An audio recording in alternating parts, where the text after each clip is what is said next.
नमस्कार दोस्तों, ये युग है विज्ञान का। कुछ लोग ऐसे हुए हैं जिन्होंने भविष्य को बरसों पहले देखा और लिखा है अपने उपन्यासों में। आज हम एक ऐसे ही साइंस फिक्शन के लेखक के बारे में जानते हैं जो अपने समय से आगे सोचते थे।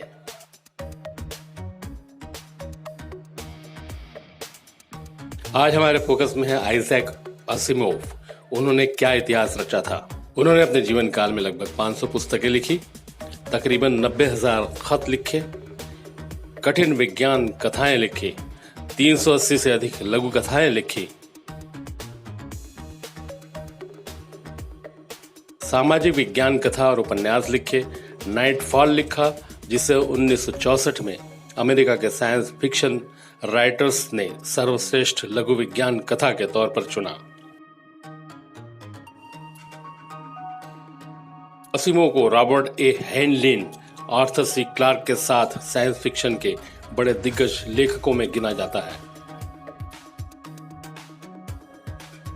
उन्होंने foundation series, galactic empire series और रॉबर्ट सीरीज लिखी, जिससे उन्हें भारी शोहरत मिली।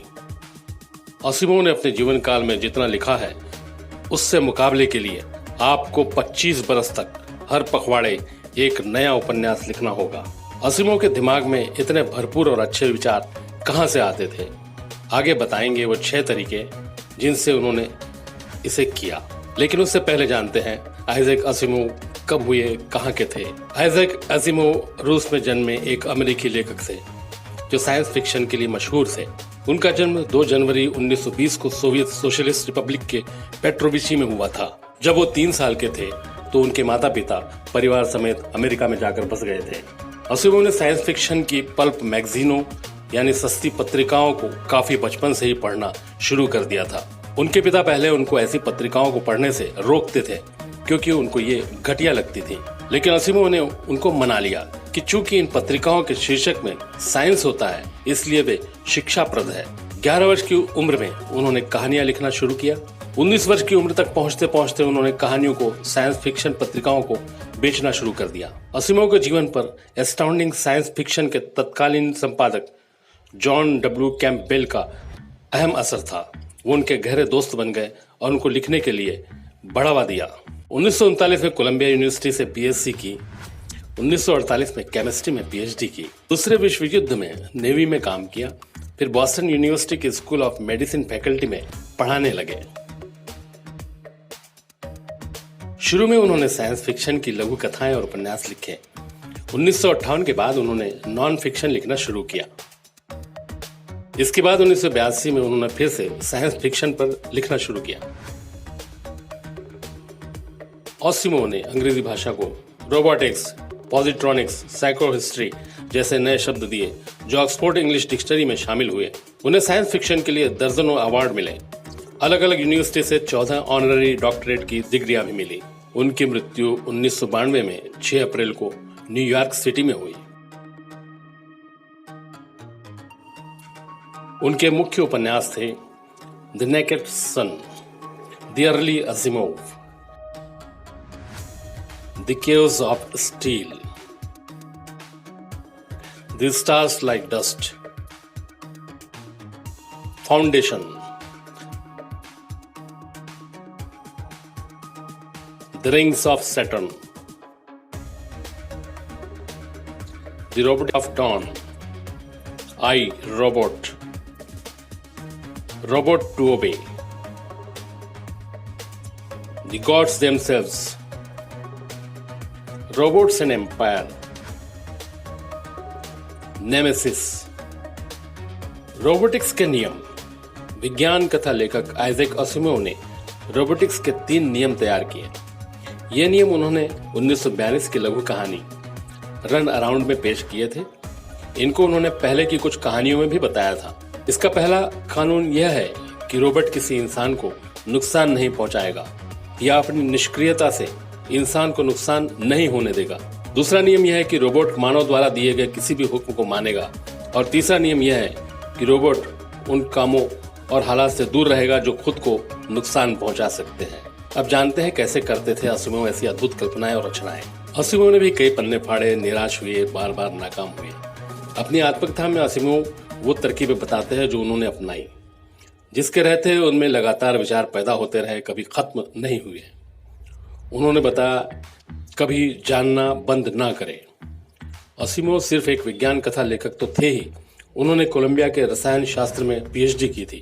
उन्होंने भौतिकी पर लिखा, प्राचीन इतिहास पर लिखा, बाइबल पर एक पुस्तक भी लिखी। इतना सारा लिखने में वो माहिर कैसे हुए? वो कहते हैं, केवल स्कूल से मिली जानकारी से मैं उतनी किताबें नहीं लिख पाता। मुझे स्वाध्याय करके जानकारी बढ़ानी पड़ी। मेरी रेफरेंस बुक्स की लाइब्रेरी बढ़ती चली गई और अच्छे विचार लिखने के लिए हमें अच्छे विचारों को पाना भी होता है। बड़े होकर असीमोव ने सब कुछ पढ़ा। उनकी दिलचस्पी 20 अलग अलग दिशाओं में जागी और जीवन भर बनी रही। वो कहते हैं, खूब सारा पढ़े, अपनी जिज्ञासा शांत करे, कभी भी अपनी जानकारी बढ़ाना बंद न करे।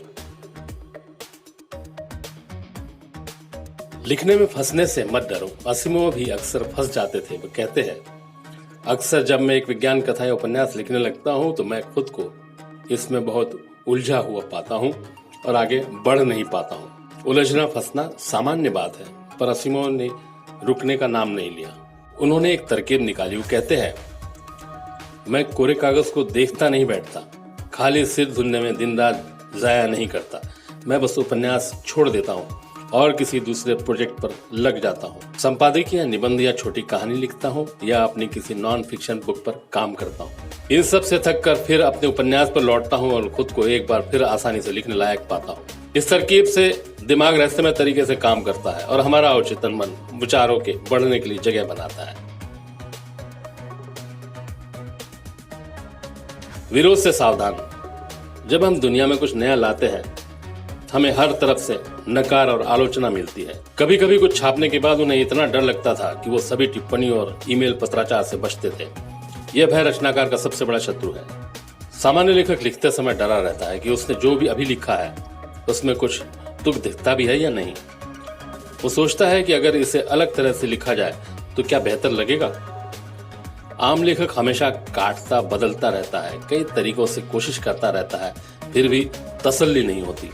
खुद पर शक करना आत्महत्या करने जैसा होता है। आम लेखक सोचता है कि क्या यह अभी भी बकवास जैसा दिखता है, मुझे अभी लिखना रोकना चाहिए या मैं कभी इसे प्रकाशित ना ही करूं। वो बिना थके संपादन संशोधन करते रहते थे।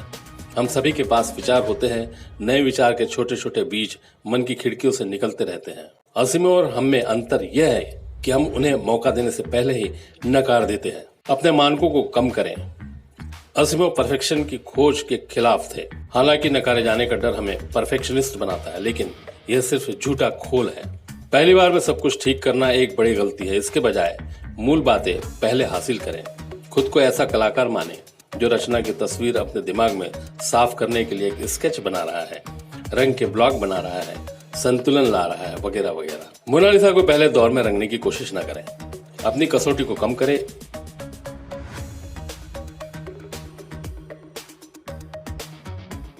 एक नमूना काम चलाओ स्केच या कच्चा ड्राफ्ट बनाएं। साथ ही असीमोव अपने पर यकीन करने पर जोर देते हैं। लेखक को अपने लेखन की क्वालिटी पर शक नहीं करना चाहिए। अपनी रचना से प्रेम करना चाहिए। अपनी रचनाओं पर भरोसा करना चाहिए। जरूरी नहीं कि आप हर कोशिश में कामयाब ही हो जाएं।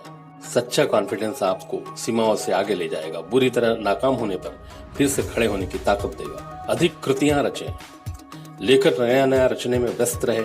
सोचने का वक्त न हो कि जो किताब उसने अभी अभी छापी है कैसी बिकेगी, बल्कि उससे पहले ही दूसरी किताब लिखना शुरू कर दे। इससे लेखक के मन और जीवन में शांति बढ़ती है। हर हफ्ते कोई नई रचना आती रहे तो नाकामी पर ध्यान देने का वक्त नहीं मिलेगा। इसलिए उस रचना को परफेक्ट बनाने में माथापच्ची करने के बजाय दूसरे और लेख लिखने की कोशिश करना चाहिए, जिससे कुछ फ्लॉप होने का दर्द कम हो जाता है। मन को पीड़ा से बचाना हो तो विविध रचनाएं लिखो, यही मन का बीमा है।